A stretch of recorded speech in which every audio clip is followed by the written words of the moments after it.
Bismillahirrahmanirrahim, chers élèves première bac sciences, nouveau chapitre, la dérivation. Dans cette séance, on va voir comment étudier la dérivabilité d'une fonction en un point A.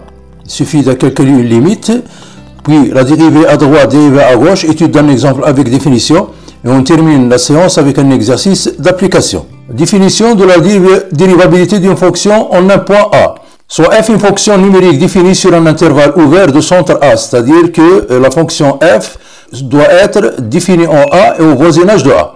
On dit que f est dérivable en A s'il existe un nombre réel L tel que cette limite de f de x moins f de A sur x moins A lorsque x tend vers A est égal à L. Le réel L est appelé le nombre dérivé de la fonction f en A et l'on note f' de A. C'est le nombre dérivé de la fonction f en A. Pour étudier la dérivabilité de la fonction f, il suffit de calculer cette limite, limite de taux de variation f de x moins f de A sur x moins A lorsque x tend vers A. On va voir quelques exemples. Pour l'exemple 1, donc on va considérer la fonction f définie par f de x est égal à x carré. On va étudier la dérivabilité de f au point A. Donc, d'après la définition, donc il suffit de calculer la limite de f de x moins f de 1 sur x moins 1 lorsque x tend vers 1. Donc, c'est une forme indéterminée, bien sûr, puisque lorsque x tend vers A, on aura 0 sur 0. Donc, on remplace f de x qui est égal à x carré, f de 1 qui était 1, donc limite de x carré moins 1 sur x moins 1. Au numérateur, on a une identité remarquable, x moins 1 facteur de x plus 1. Après simplification par x moins 1, on trouve c'est la limite de x plus 1 lorsque x tend vers 1. En remplaçant x par 1 est égal à 2. 2, c'est un nombre réel. D'où, conclusion, f est dérivable au point 1 et le nombre dérivé de f en 1, c'est f' de 1 qui est égal à 2. Prenons un autre exemple. On considère la fonction f définie par f de x est égal à racine de x. On va étudier la dérivabilité de f au point 2. Donc, il suffit de calculer la limite de f de x moins f de 2 sur x moins 2 lorsque x tend vers 2.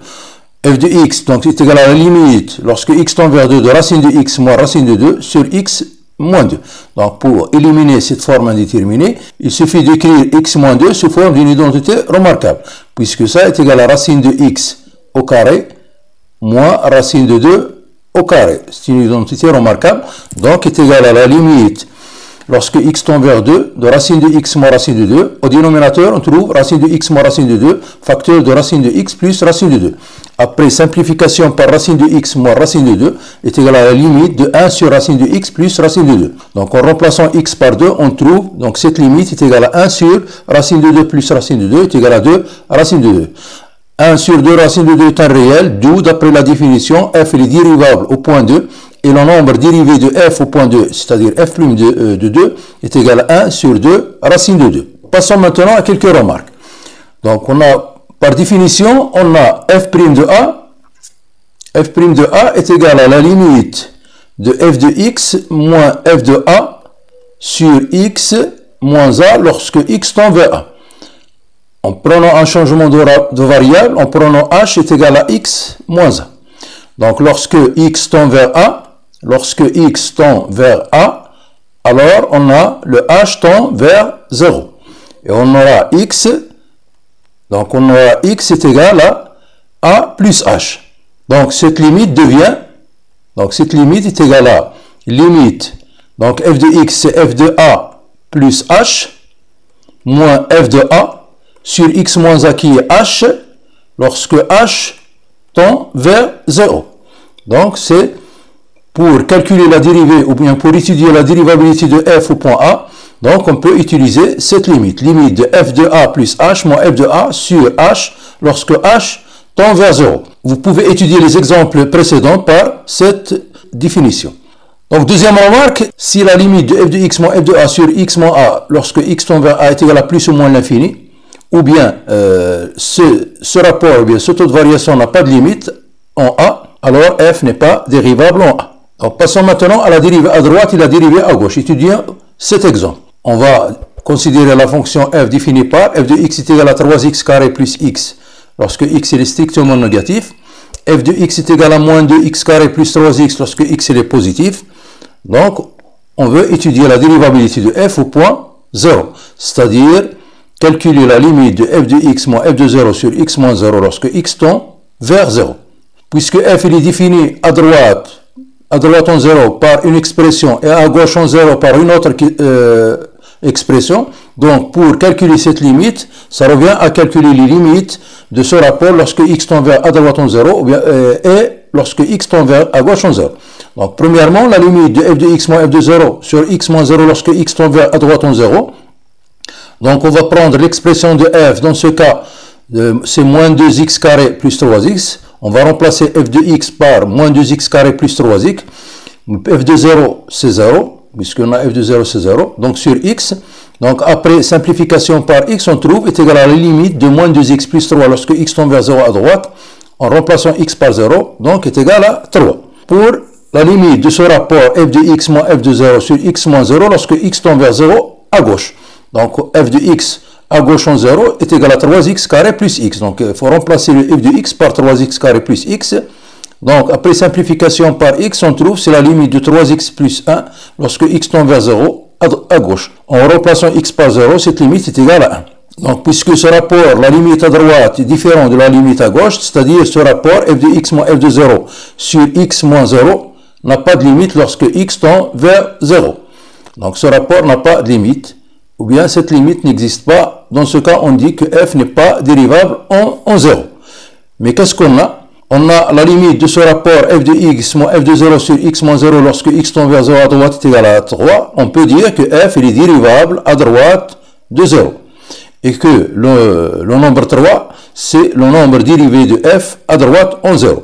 Et on le note, f', indice d, c'est-à-dire droite, f' d de 0. Donc f' d de 0, c'est-à-dire le nombre dérivé à droite de f en 0 est égal à 3.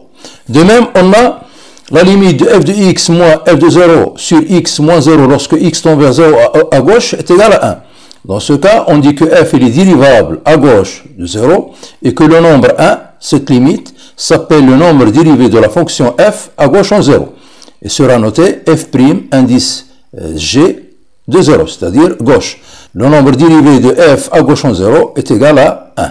Donc passons maintenant à la définition de la dérivée à droite et la dérivée à gauche. Donc, premièrement, pour la dérivée à droite, il suffit que f soit défini sur un intervalle de la forme a plus r, avec r strictement positif, c'est-à-dire ce nombre doit être supérieur strictement à a. Il est défini en a et à droite en a. Donc, f est dit dérivable à droite en a si ce rapport, c'est-à-dire limite de f de x moins f de a sur x moins a lorsque x tombe vers a à droite est égal à un nombre réel n. Ce nombre réel est appelé le nombre dérivé de f à droite en a. Et sera noté f' d, indice d de a.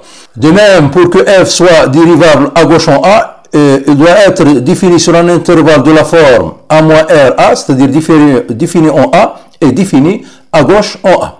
Donc, dites que f, on dit que f est dérivable à gauche en a s'il existe un nombre réel, ou bien cette limite de f de x moins f de a sur x moins a lorsque x tend vers a à gauche est égal à un nombre réel L'. Ce nombre L', ce nombre réel, ou bien cette limite est appelé le nombre dérivé de la fonction f à gauche en a. Et sera noté f'g de a, c'est-à-dire le nombre dérivé à gauche en a. Donc, pour un théorème, f est dérivable en a si et seulement si il doit être f dérivable à droite et à gauche en a, et le nombre dérivé à droite est égal au nombre dérivé à gauche. Passons maintenant à l'exercice d'application. On va considérer la fonction f définie par f de x est égal à la valeur absolue de x carré moins 1. On va étudier la dérivabilité de la fonction f à droite et à gauche en x0 est égal à 1, puis on va déduire que f n'est pas dérivable en x0 est égal à 1. Donc, premièrement, la dérivabilité de f à droite en x0 est égal à 1.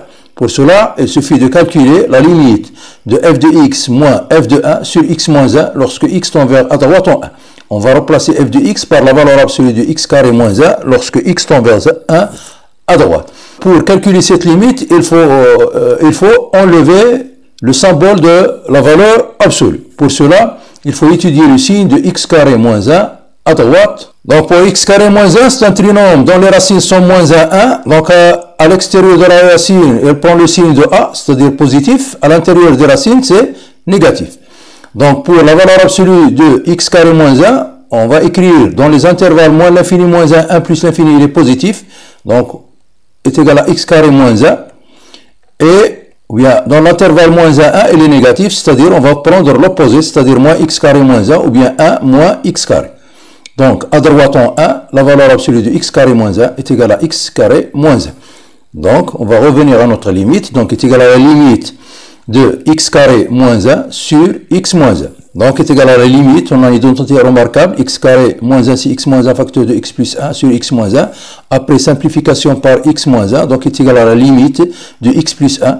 En remplaçant x par 1, cette limite est égale à 2.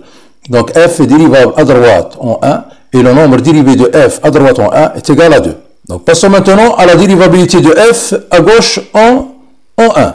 Donc, il suffit de calculer la limite de f de x moins f de 1 sur x moins 1, lorsque x tend vers 1 à gauche. Donc, est égal à la limite de la valeur absolue de x carré moins 1 sur x moins 1 lorsque x tend vers 1 à gauche. Or, le x carré moins 1, il est négatif à gauche en 1. Donc, on va enlever le symbole de la valeur absolue. Donc, la valeur absolue de x carré moins 1, c'est 1 moins x carré. Donc, est égal à la limite de 1 moins x carré sur x moins 1 lorsque x tend vers 1 à gauche. En numérateur, on a une identité remarquable, donc c'est la limite de 1 moins x facteur de 1 plus x sur x moins 1 lorsque x tend vers 1 à droite.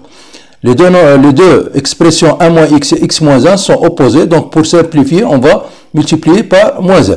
Donc, est égal à la limite de moins, entre parenthèses, 1 plus x lorsque x tend vers 1 à gauche, qui est égal à moins 2 en remplaçant x par 1. Donc, f est dérivable à gauche en 1 et le nombre dérivé de f à gauche en 1 est égal à moins 2. Donc, conclusion, on a le nombre dérivé à droite de f en 1 est égal à 2 et le nombre dérivé à gauche de f en 1 est égal à moins 2. Donc, ils sont différents. D'après le théorème, alors f n'est pas dérivable en 1. Donc, la prochaine vidéo, Inch'Allah, on va voir toujours la dérivabilité d'une fonction en un point, mais on va voir les interprétations géométriques. Tangente en un point, demi-tangente, avec des exercices d'application. À la prochaine vidéo, Inch'Allah, et merci.